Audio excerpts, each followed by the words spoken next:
Olá, nono ano, tudo bem? Aqui é a professora Marciane Dantas e hoje nós vamos começar com a correção do exercício do capítulo 2 do livro didático de vocês. O capítulo 2 fala sobre a genética depois de Mendel. E na primeira parte desse capítulo, nós estudamos a ausência de dominância, também chamada de dominância incompleta, estudamos a determinação do sexo, a influência do ambiente sobre as nossas características e algumas alterações genéticas na espécie humana. Esse exercício se encontra na página 45. Vamos lá? A primeira questão, ela diz o seguinte: o cruzamento entre uma planta maravilha, Mirabilis jalá, que tem flores vermelhas, e uma planta da mesma espécie que tem flores brancas, origina apenas plantas com flores cor-de-rosa. Tudo certo, foi uma afirmação, e aí ele pergunta, qual é a explicação para este resultado? Ora, cruzou-se uma planta com flor vermelha com planta da mesma espécie com flor branca. E na primeira geração de filhos, originou aí plantas com flores cor-de-rosa. Então, o que é que a gente entende? Que trata-se de um caso de dominância incompleta ou ausência de dominância. Por quê? Nos casos em que ocorreu aí indivíduos heterozigotos, ou seja, com alelos diferentes para a mesma característica, originou-se aí um caso de ausência de dominância com indivíduos com genótipo intermediário, ok? Então, neste caso aí, não há uma dominância de um gene sobre o outro, tá bom? A letra B pergunta, quais os genótipos envolvidos nesse cruzamento? Bom, pelo que nós já estudamos, o genótipo da planta de flor vermelha apresenta vezão, né? O da planta de flor branca é bezão, e o de flor cor-de-rosa é vezão. Ou seja, ele é aqui no caso heterozigoto, é um híbrido, não é isso? E é este genótipo que gera o fenótipo intermediário. Isso porque não há uma dominância de um gene sobre o outro. A questão 2 pergunta o seguinte: qual é o resultado do cruzamento entre planta maravilha de flores vermelhas e planta maravilha de flores cor-de-rosa? Dê a proporção genotípica e fenotípica do resultado. Primeiro é muito simples. Nós precisamos separar os genótipos. Então, as flores vermelhas apresentam o genótipo vezão, e as flores cor-de-rosa, né, por apresentar o fenótipo intermediário, apresenta genótipo vezão. Até aí tudo bem. Vamos aos cruzamentos. Aqui em cima, eu coloquei o genótipo da flor cor-de-rosa, vezão. Como o par de alelos se separa na formação dos gametas, então eu coloquei aqui um gameta carregando vezão e gameta carregando bezão. Aqui do lado, o genótipo das flores vermelhas, né? Vermelho apresenta o genótipo vezão, então os gametas vão carregar sempre vezão. Então, vamos aí aos cruzamentos. Se o gameta vezão fecundar o gameta vezão, teremos aí indivíduo com o genótipo vezão. Se o gameta bezão fecundar o gameta vezão, teremos aí um indivíduo com o genótipo bezão. Aqui embaixo, da mesma forma, vezão e aqui bezão. Beleza.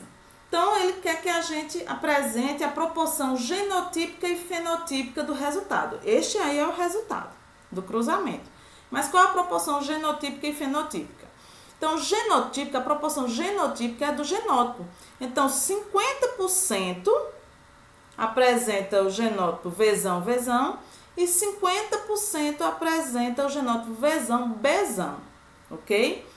E aí, a proporção fenotípica, que é justamente da cor da flor, né? Então, 50% vai se apresentar aí com flores vermelhas e 50% vai se apresentar com flores cor-de-rosa. Tudo bem? Essa terceira questão pergunta: quais os cromossomos sexuais do sexo masculino e do sexo feminino em seres humanos? Bom, gente, nós sabemos que os cromossomos sexuais na espécie humana são simbolizados, né? O sexo masculino apresenta os cromossomos diferentes e aí são representados por XY. No caso do sexo feminino, esses cromossomos são iguais e são representados por XX, ok? Então, estão aí, né? Masculino XY, feminino XX.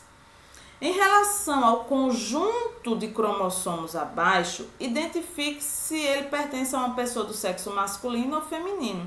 Então, aqui nós temos o conjunto de cromossomos, o cariótipo, né, desta pessoa, em que apresenta aqui os 23 pares de cromossomos, onde 22 pares, nós sabemos que é de cromossomos autossômicos, ou seja, que definem as características da espécie, e um par de cromossomo sexual. Se ele se apresenta aqui como XY, o par de cromossomo é diferente, então eu sei que este cariótipo é de uma pessoa do sexo masculino. Se tivesse aqui XX, seria do sexo feminino, ok? Vamos à quarta questão. Por que se diz que na espécie humana o sexo é determinado no momento da fecundação? Por quê? Muito simples, né? Nós sabemos que os cromossomos sexuais femininos são XX. Então, os ovócitos, né, que são os gametas femininos, só vão carregar X. O homem apresenta o par de cromossomo sexual XY. Então, os gametas masculinos, os espermatozoides, vão carregar X e outros vão carregar Y. Então, se o ovócito for fecundado por um espermatozoide X, então o ovócito que sempre carrega X, for fecundado por um espermatozoide X, será XX, ou seja, gerará e dará origem ao indivíduo do sexo feminino. Se o ovócito X, sempre X, for fecundado por um espermatozoide Y, o zigoto vai dar origem aí a um indivíduo do sexo masculino, XY, ok? E depois ainda pergunta, qual é a proporção esperada para cada sexo? Ora, nós só temos biologicamente dois sexos, masculino e feminino. Então, há 50% de chance de nascer uma pessoa do sexo feminino e 50% de chance de nascer uma pessoa do sexo masculino, ok? E a quinta questão, para finalizar essa primeira parte do nosso estudo, ele pergunta, os genes são os únicos fatores que influenciam nas características de uma pessoa? Justifique sua resposta. Não, gente. Os genes não são os únicos fatores que influenciam nas nossas características. As características, além de serem influenciadas pelos genes, também podem ser influenciadas pelo ambiente. E aí vamos pegar o exemplo que nós estudamos, né, lá na nossa aula. Uma pessoa que tem tendência genética para a obesidade, ela pode manter um peso saudável se controlar a sua alimentação, que é um fator externo, é um fator ambiental. Ok? Tranquilos? Tudo certinho? Bom, gente, era isso que eu tinha para trabalhar com vocês na primeira parte do capítulo 2. Vamos agora para a segunda parte que trata sobre biotecnologia, ok? Um beijo a todos e até daqui a pouco.